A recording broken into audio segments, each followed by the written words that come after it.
Então, pessoal, mais uma vez, né, vamos fazer um vídeo curto e nesse vídeo, eu gostaria que vocês observassem bem o que eu vou dizer, porque o que eu tenho visto e as pessoas têm me perguntado muito,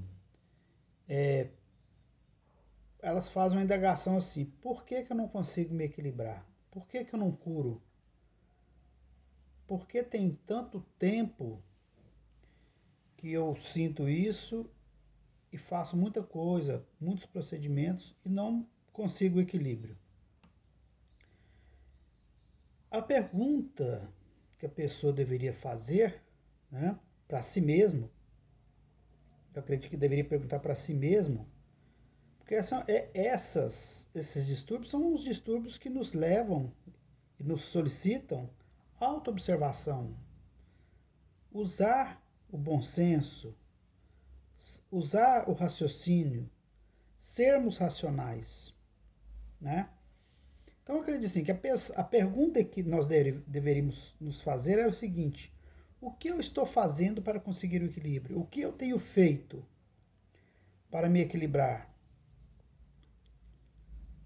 O que eu tenho feito para me equilibrar não está conseguindo. Então eu preciso buscar outra alternativa. Eu preciso achar um outro caminho. Eu preciso ir atrás de outros meios. Porque às vezes a pessoa faz essas perguntas para outros, para terceiros, e eu tenho ouvido muito, né? Por que que eu não me curo? O que está acontecendo? Por que acontece comigo? Né? Eu sou uma pessoa boa, eu sou uma pessoa do bem, né? E às vezes chega ao ponto de falar: Deus está me castigando e não sei o quê. Né? Isso não vai resolver a situação. A pessoa precisa ser proativa. Tentou uma alternativa, não deu certo? Busquem outras. Façam outras coisas. Agora eu digo o seguinte: a pessoa precisa ter a mente aberta para buscar outras possibilidades. E além de tudo, além de ter mente aberta para buscar outras possibilidades, precisa que a pessoa tenha mente aberta para se aceitar como um doente psicológico, para se aceitar como um portador de doença psicológica e para buscar outras alternativas. Todas são válidas, eu já falei nos meus vídeos todos, né? Já fiz alguns comentários sobre isso. Tudo que a pessoa buscar e se buscar com persistência, com disciplina, tentando achar a origem, tentando acertar, ver se o seu distúrbio não tem origem nas dependências emocionais, nas culpas. Tem então uma variedade de situações que pode nos levar a isso, nos medos, né? Então, analise primeiro. Por quê? Eu sou dependente de muito das pessoas. Tudo que eu vou fazer, eu preciso que o outro autorize, que eu tenha a ciência, que o outro tenha ciência, que o outro dê opinião, que o outro interfira, não é? Esse já é um termômetro, isso aí já é típico de uma dependência afetiva e emocional. Primeiro precisa se admitir isso, né? Outra, será que eu cometi algum erro, fiz alguma coisa errada e fico me cobrando por isso? Isso vai me gerando ansiedade, não é? É outro motivo. Então, é isso que nós precisamos fazer. Antes de fazer essas perguntas para os outros, precisamos fazer para nós mesmos. Entrar num diálogo interno, um diálogo consigo mesmo, fazendo-se essas perguntas.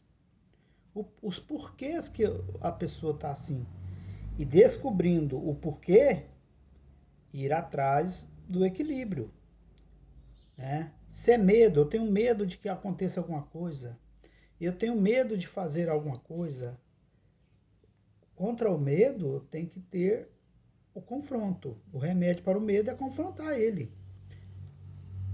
Né? Se você tem medo de alguma coisa, é só confrontando o medo que a gente vai se livrar dele.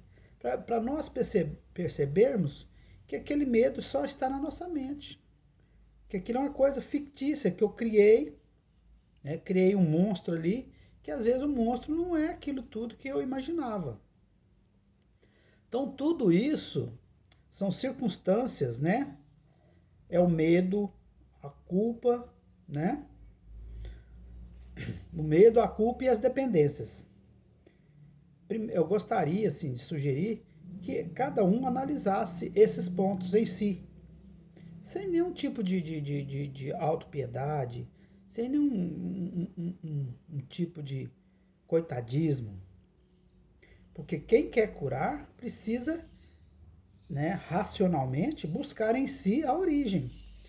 Aí o que, que a gente faz? A gente delega isso para outros, né? O remédio ajuda, mas desde que a gente faça essa viagem dentro de nós, buscando a origem. A terapia ajuda, e mesmo os terapeutas nos orientam a isso. A gente buscar a origem, né? A religião ajuda, mas desde que a gente também faça a nossa parte. Então, é o conjunto dessas medidas, talvez, que vá dar uma grande ajuda. Mas a maior ajuda é a nossa participação, buscando em nós a origem. Por que, que eu sinto culpa? Por que, eu tenho muita dependência? Por que, que eu tenho medo? E dentro de mim eu mudar isso, enfrentar esses fantasmas, né? Essas sombras que eu trago dentro de mim. Porque se eu não mudar isso, eu não vou a lugar nenhum. Eu vou continuar, né, repetindo naquele ciclo da doença interminável.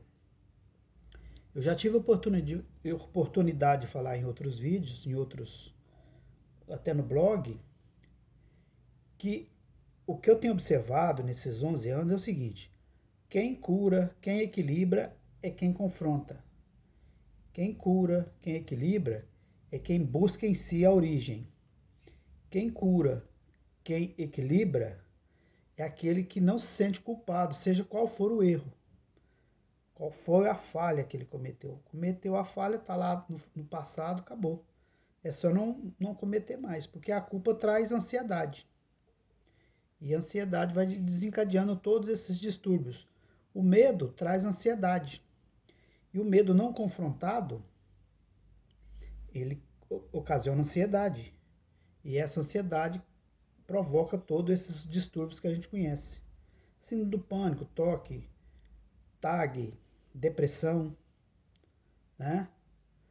As dependências afetivo e emocionais, né, o coitadismo, né,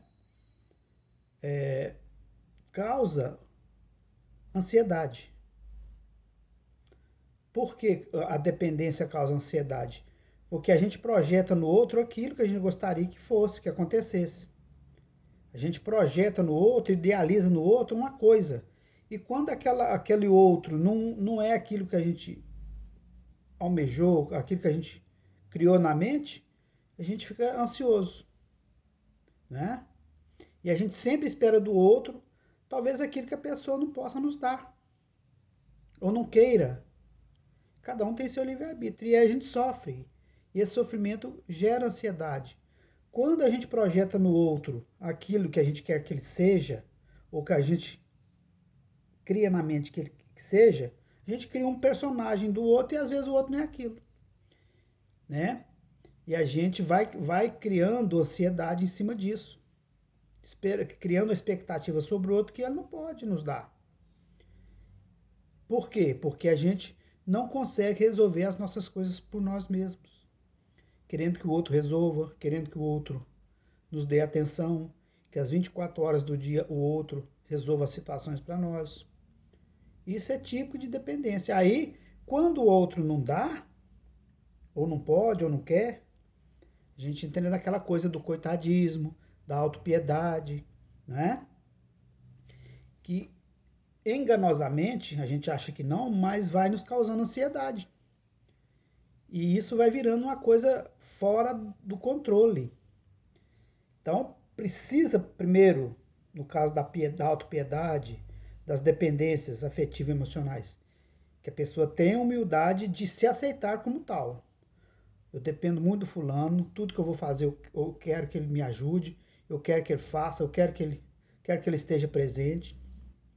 E aí a gente vai usando, quando a gente percebe que a pessoa não nos dá aquilo que a gente projeta nele, a gente vai entrando naquele processo de autossabotagem, né?